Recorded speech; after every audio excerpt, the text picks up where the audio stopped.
Hey everyone, Nash here again.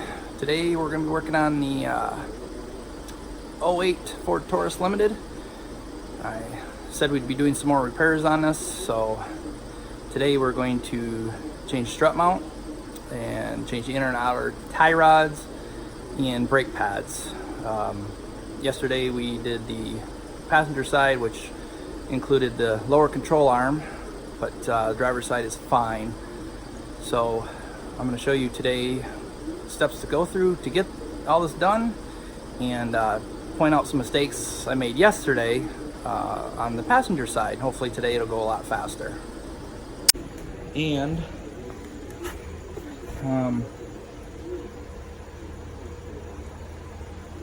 okay, so first we're going to take the brake caliper off, which is just 2 bolts, one at the top, one at the bottom.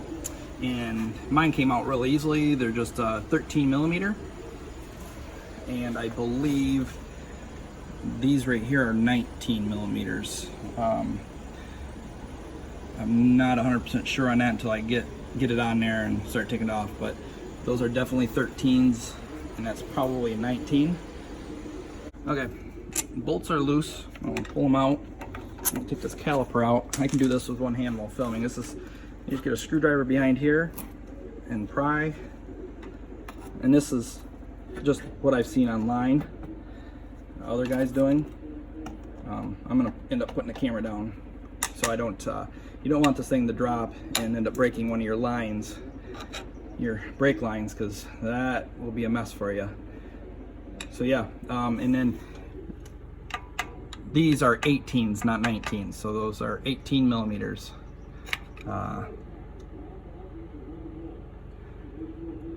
The caliper and the bracket off. As you see what I did with the caliper, I just took the zip ties and zipped it to the frame, get it up and out of the way so it's not dangling by the hoses. So now that we have that off, next step is to take the rotor off. Now, I don't know if this is all Fords, I just know it's this one. There is a little screw right there.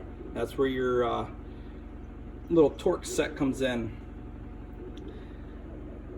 That needs to come out for the rotor to come out. Now, a lot of times these rotors won't just pop out. You have to take a rubber mallet or some way of beating on it a little bit without ruining it to get them to pop off. But you got to be careful with that screw because it's not very deep, and it will strip very easily. When we did the rear brakes the other day, one of them slightly stripped. So just be careful with that. Okay, just want to give you an update. This thing was on there really tight, so I ended up having to get a crowbar, a really long crowbar, wedging it in there to help break that free. Now, I'm just going to unscrew it slow because it is tight and I don't want to strip that head. Okay, so yesterday I tried to make things as easy as possible on myself, and taking out this nut right here that holds the CV joint in there, the axle into the CV axle into the wheel bearing, made it a whole lot easier. I have another big socket set here that I didn't show you guys, but I know some of you guys probably don't have access to all this, but if you can find a friend, family member, I don't know if AutoZone will rent out stuff like this. This just happens to be someone I know's garage and his equipment, so it makes it easy. But yeah, this is 1.25 inches. That's 1.25 inches nut, so I'll be taking that off, and then I'll be using these to push that back up inside there. It'll help free this up.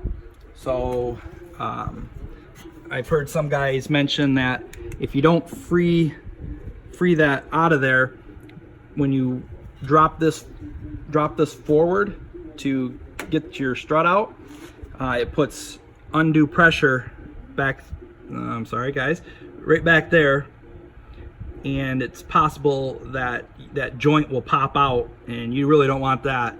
Some guys say to take that off to begin with, but I find it easier to take this off, and then it just pulls out and then everything just drops, because again, I'm taking out the tie rod end too, so that won't be a factor.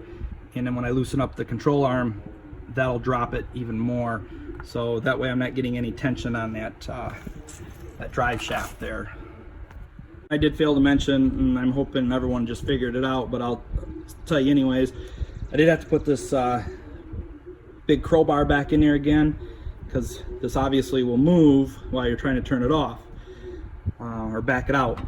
So yeah, I just thought I'd mention that in case someone was trying to pull that off, and just trying to eliminate a lot of frustrations. All right, so now I'm going to be working on is our sway bar link. Now for this, because once you break this nut free, the whole thing will spin. So you can't really see it, but there is a hex head on the end of this. Now the nut is 15 millimeter, and you can use either a, let's see what size this is. Oh, I can't find the size. I think this is an 8, so it's a 7 millimeter. But the problem is it's only 1/4 inch drive. So unless you have adapters to take you from 1/4 to 1/2 inch, and I say 1/4 to 1/2 inch because you need quite a bit of leverage on this. I guess you could do it with 3/8, because I'm going to be doing it with the Torx bit here. This is an E10 Torx bit, and that's 3/8 inch drive. So yeah, I guess if you had 1/4 to 3/8 inch adapter, that would work. If you don't have the E10 Torx bit. All right, I went and got some shop lights and added some shop lights so I could see what I'm doing back here. But you see, I got the sway bar link out, and I also took the anti-lock brake wire. I took that off, so as I was ratcheting, I kept hitting it, and I didn't want to, you don't want to break that. So I just took it off and tied it up over here, and I put it back on, just get it out of my way. Now I'm gonna do the tie rod. Since I am not gonna keep the tie rod, I'm gonna hit it with this and break it free. But I believe that I will end up having this whole thing will turn eventually. I mean, I can at least break it free, but I think this whole thing will turn as this nut gets loose. So I may have to put a socket on here and then go with a wrench and get that on there to get it off. But if I'm feeling mean, I might just stick a pair of channel or a crescent wrench, or not, vice grips on the bottom side, snap them down, and then get it out that way too. But if you wanted to keep this, yeah, you'd want to be as careful as possible. Okay, so as you see, it's not all the way off yet, because as you can see, the top started turning. So now I'm going to have to get a socket on there with my wrench, and then get it off the rest of the way. Got that off. It gets kind of difficult because you start running out of room, have your socket on there as you're coming out, so you have to kind of keep moving your socket up. Now, to take when we did the passenger side, in order to get that loose, I had to use one of these bad boys and hammer on it to get it to pop off. Well, this one, as you can see, is already loose. So it's kind of a good thing that I'm changing it out. And then we'll move on to getting the control arm loosened up so we can drop this bad boy right out of here. All right, before we get to the control arm, I decided I'm going to take this bad boy out first. So first we need to do is we will have to remove the outer tie rod from the inner tie rod, and that on the other side gave me a bunch of problems. It was on there, I had to end up heating it up with a torch to knock it out. I got the tie rod end itself out, just screwed that right off, but the nut I had to heat up to get that out, because you're going to need that to get this boot off.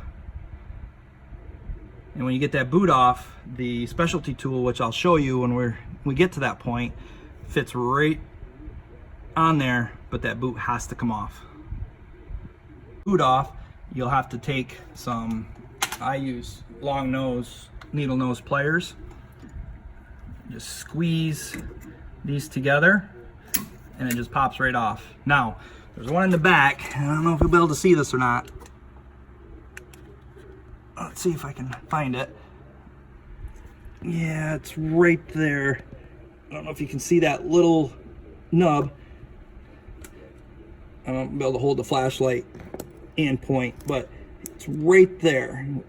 Now, I don't know of any good way to get that out. I just usually use a screwdriver and pop it out. Now, I've never had a lot of success on getting those back in, so sometimes I just end up replacing them with a hose clamp about the same size. It's easier to get a socket in there and tighten that thing back down. So I'll get that all off, and then I will show you the specialty tool and how to get that inner tie rod out. All right, just as kind of a, hopefully a quicker way of doing this without having to put two wrenches or channel locks or something on here, what I did is I put this back in here, and then with this 22mm wrench, I was able to turn and loosen this up. See, this comes right off now. Now, I'm pretty certain that that nut will need to be heated up, because it didn't budge at all when I tried to break this free. The only thing that broke free was the tie rod end outer. So yeah, more than likely I'll try putting vice grips on here and see if I can break it free, but I'm thinking it'd be faster just to heat it up and do it that way, but we'll see.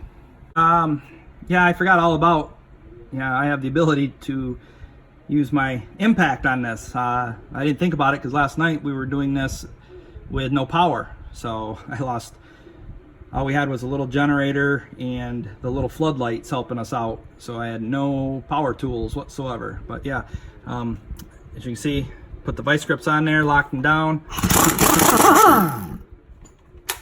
It took a little bit, but it finally broke free and came off, so that's good. I didn't have to pull the torch out, and saved me a little bit of time.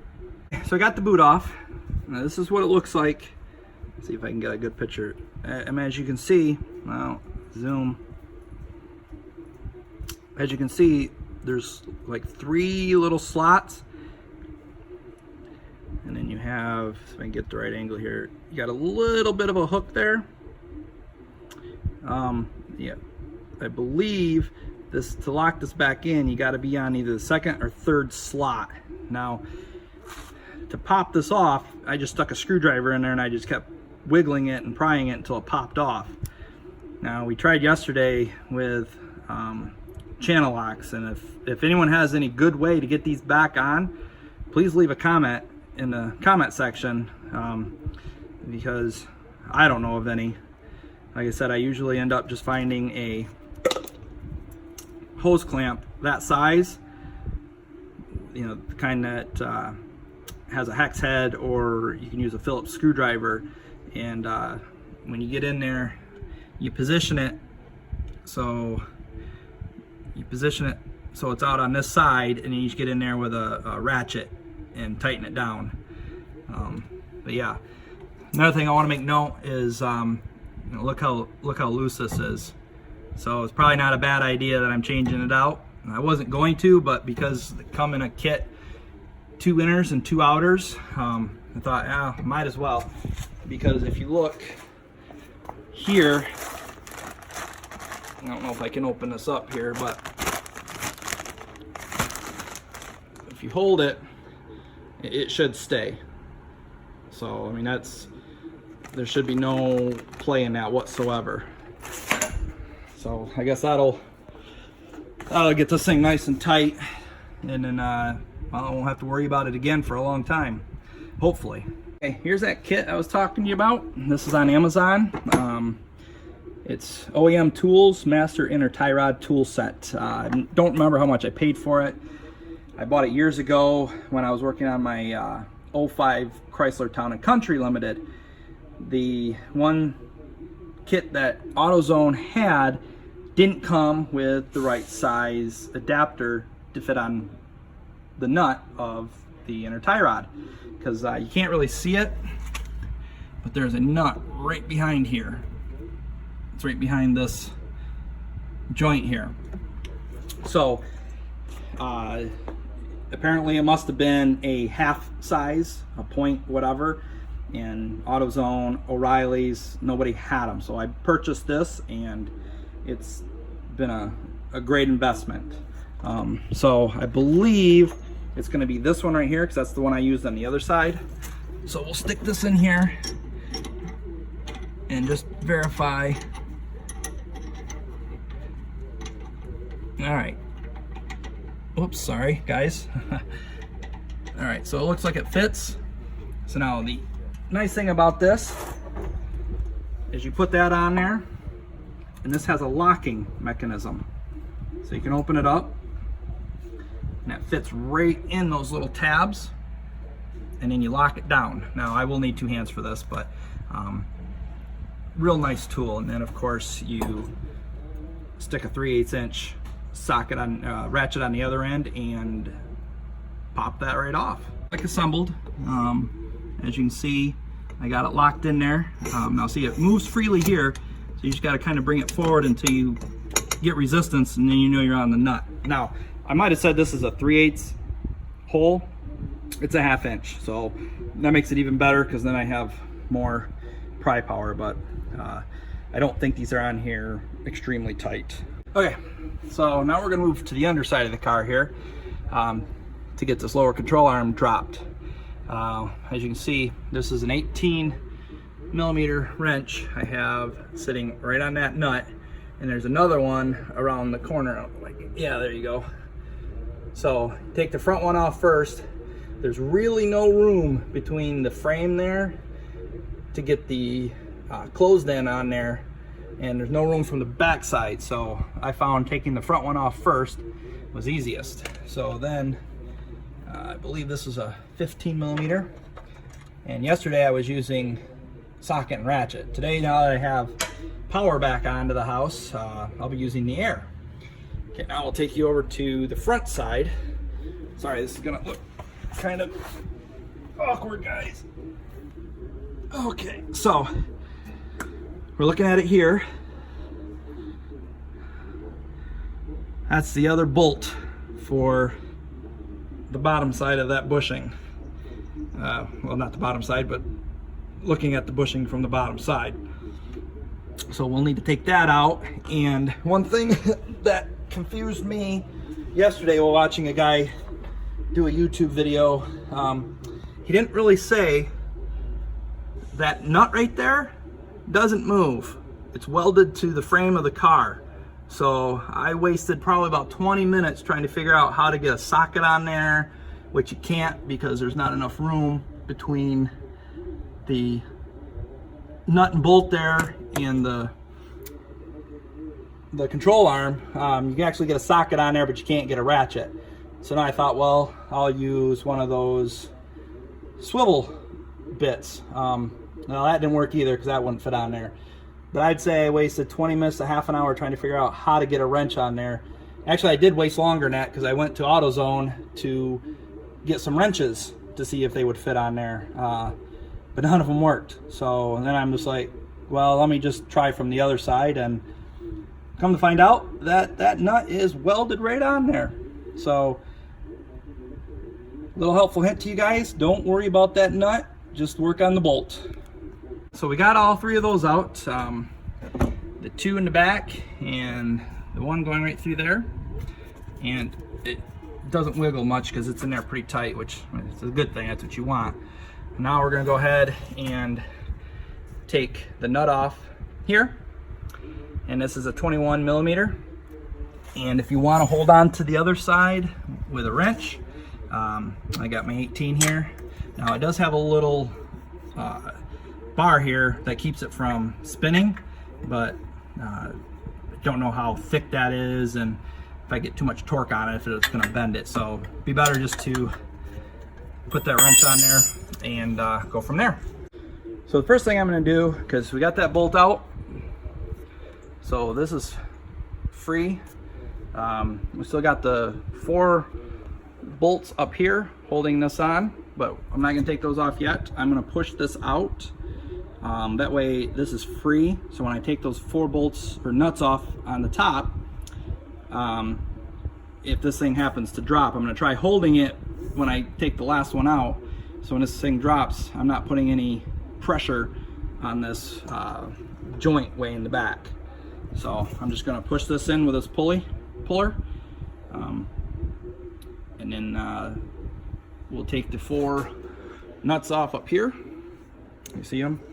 1, 2, 3, and 4. I'll take those 4 off. I believe those are 13 millimeters a piece. So we'll take those off, and while I'm backing those out with my other hand, I can hold on to this knuckle so this whole thing doesn't drop, and then I can slowly lower it to not do any damage. I might have to pound out the this back one. I might have to pound that down a little bit to get that to free up on this control arm. And now that I'm thinking about it, I probably should just change this control arm out, since I already have it almost all the way off. But well, I'll save that for another time. Okay, after some trial and error, I see the best way to do it is I took out 3 of them. I left one in. It's kind of loose. Right now it's tight because the pressure down here is pulling it. This is all pulling it down. But as you can see, I'm removing this slowly, and I'm going to hammer on this knuckle here, and as you see, it's coming right down.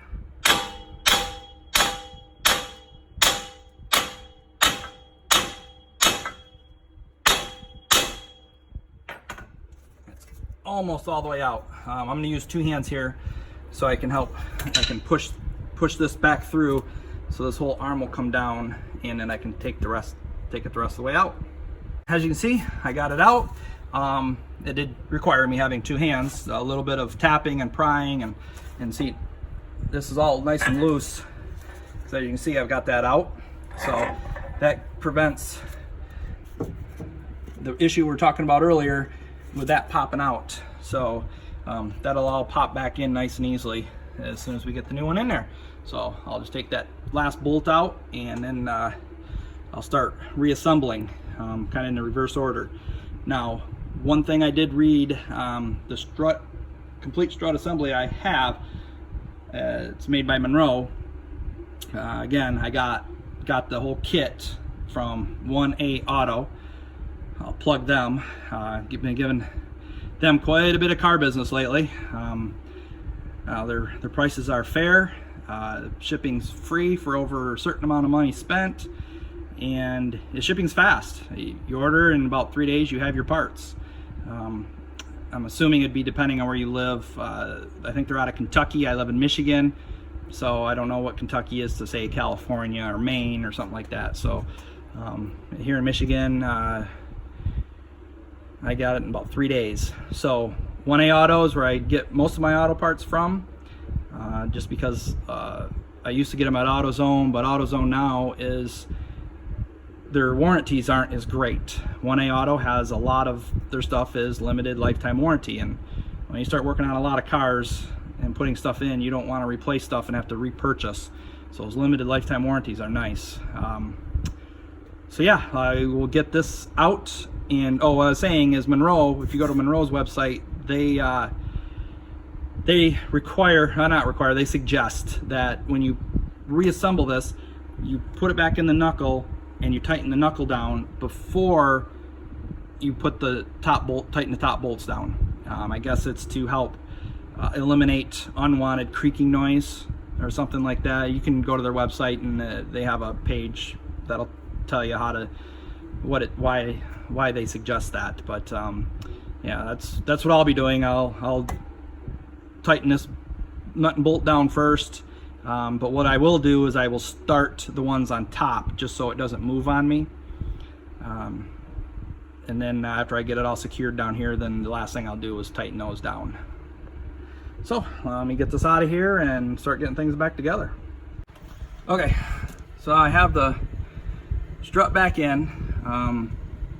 I did find that I had to take, if you can see that, I had to take the nut off that so I could drop the control arm. It wasn't much to get that nut off. Just a little bit of strength and it came off, but I was able to get that all back in there, and now I'm just going to start putting things back together, and I still will have to get this back up. Even with a hole, I'll have to tap that up, and now it's just putting everything back together kind of in the reverse order. So we'll see what it looks like when it's done.